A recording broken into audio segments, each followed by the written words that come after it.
Hello friends, आइए आज हम बाबा साहब भीमराव अंबेडकर के जीवन की एक सच्ची घटना के बारे में पढ़ते हैं, जिसे सुनकर आपको पता चलेगा कि डॉक्टर बाबा साहब ने कितने दुख भरे जीवन जिए हैं, वो भी किसके लिए? इस देश में रहने वाले शोषित वंचित पीड़ितों के लिए, ताकि उन्हें उसका अधिकार मिल सके। तो दोस्तों, यह कहानी 26 नवंबर 1949 की है, जिस दिन संविधान बनकर तैयार कर दिया गया था।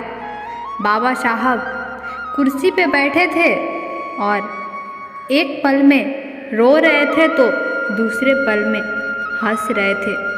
उसी दौरान वहीं शंकरा शास्त्री जी भी बैठे थे।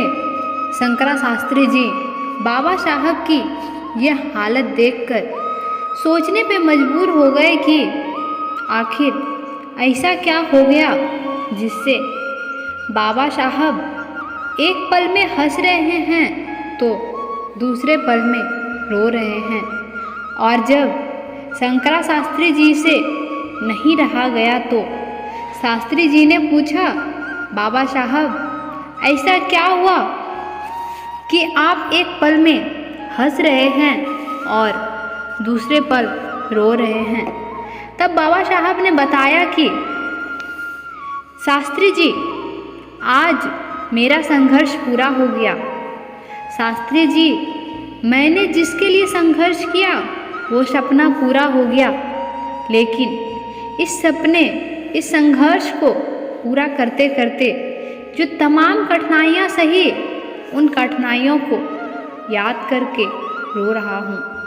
एक समय वो था शास्त्री जी की मेरा छोटा बेटा राजरथ, जिसने हल्का हल्का अभी बोलना शुरू किया था, जिसकी किलकारियाँ घर में गूंजनी शुरू हुई थी, जो अभी अभी मुंह से थोड़ा बहुत शब्द निकालना शुरू ही किया था। एक समय ऐसा आया कि वह बीमार हो गया और मैं उस समय संघर्ष कर रहा था। उसकी बीमारी दिन पर दिन बढ़ती चली गई, उसकी तबीयत दिन पर दिन खराब होती गई। शास्त्री जी, मेरे पास उसके इलाज के लिए पैसे थे, लेकिन मैं इतना निकम्मा था कि मुझे अपनी औलाद पर पैसे लगाने के लिए पैसे नहीं थे।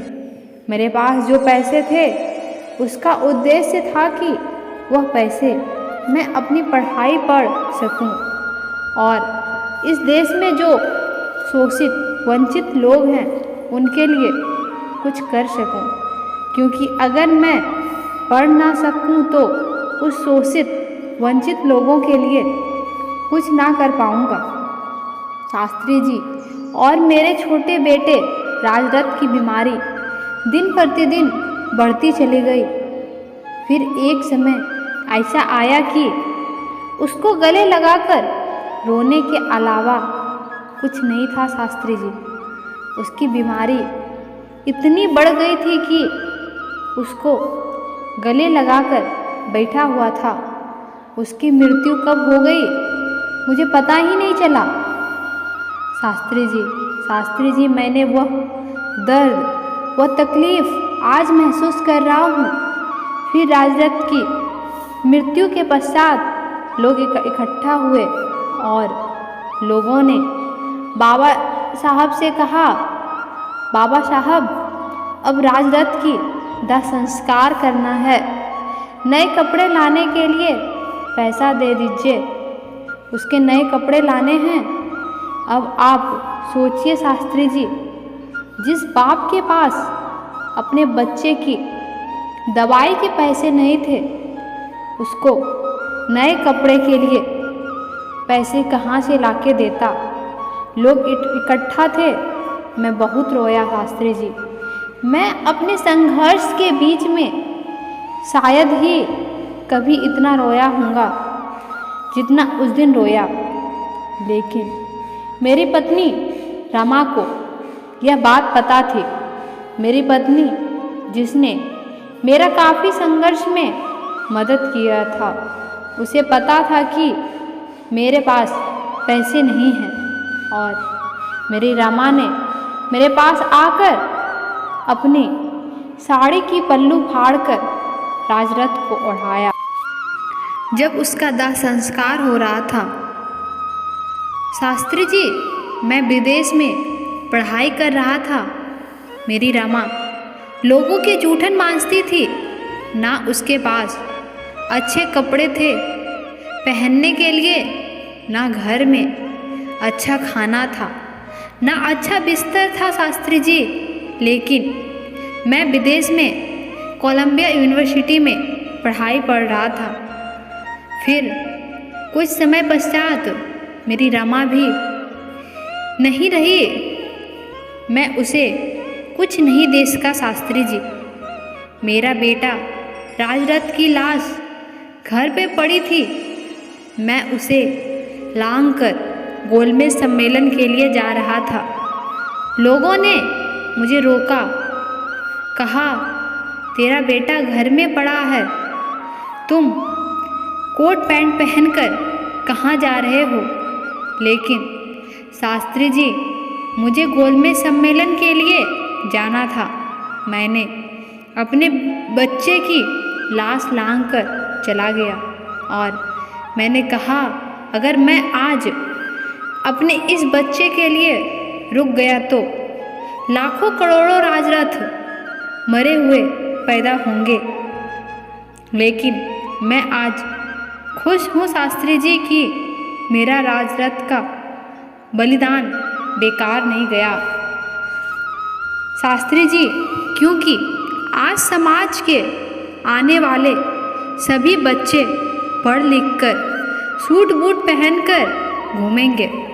मेरा कोई भी राजरथ जिसको संविधान की वजह से पढ़ लिख कर नौकरियों में रहेंगे, आने वाला कोई भी राजरथ बिना दवा के, बिना गोली के नहीं मरेंगे। शायद ही कोई मेरे जैसा अभागा बाप या पति होगा जो अपने बच्चे या पत्नी को किसी भी प्रकार के सुख सुविधा नहीं दे पाएंगे। सोचिए दोस्तों, ये सब बाबा साहब ने किसके लिए किया? उन पीड़ित एवं वंचित लोगों, महिलाओं, मजदूरों के लिए उन्होंने कितने सारे कुर्बानियाँ दी। बस आने वाली पीढ़ी का जीवन उनके तरह ना हो, बस इसके लिए उनके पास बहुत सारे डिग्रियाँ थी। वह चाहते तो अच्छी नौकरी कर सुखद जीवन जी सकते थे, पर उन्होंने खुद के बारे में नहीं सोचा, उन्होंने लोगों के बारे में सोचा।